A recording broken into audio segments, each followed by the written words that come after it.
UNO is a collection of street artists, both international and local, all creating Mexican-themed works in celebration of Day of the Dead because of some really rad tacos. The food always takes, I guess, a little bit more of a front seat, but tonight the art is taking the front seat. It's tonight's theme, and how'd you come about? It's Day of the Dead, so Dios de los Muertos. When you heard of tonight's theme, what came to mind? What were you going for? Just the whole idea of Day of the Dead, but I just wanted to kind of create that feeling of celebration and just the culture of where this food that we're showcasing, as well as the celebration from Day of the Dead. I grew up in New Mexico, so that's like the Day of the Dead in particular was something I grew up around. Well, I'm also a world famous graffiti artist. I've been writing graffiti since '89. As well, a quite known tattoo artist. I did that full time for 10 years and traveled the world. I've traveled the world on the back of the fine art circuit as well, shown in galleries all over the planet.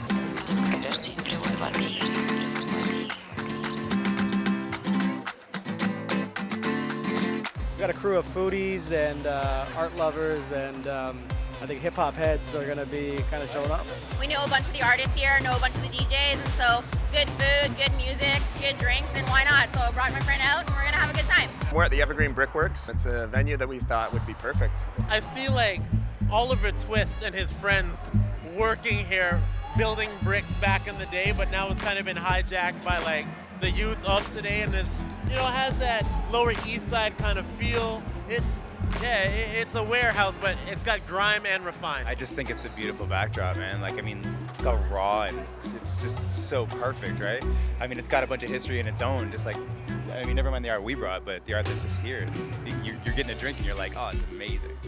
Everything is perfect here. Toronto has a really good cultural art scene.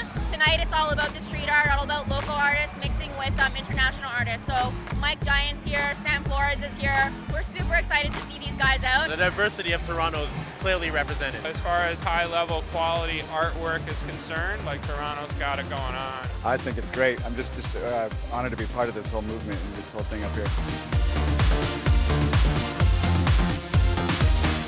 Contact your local television provider to subscribe to iChannel.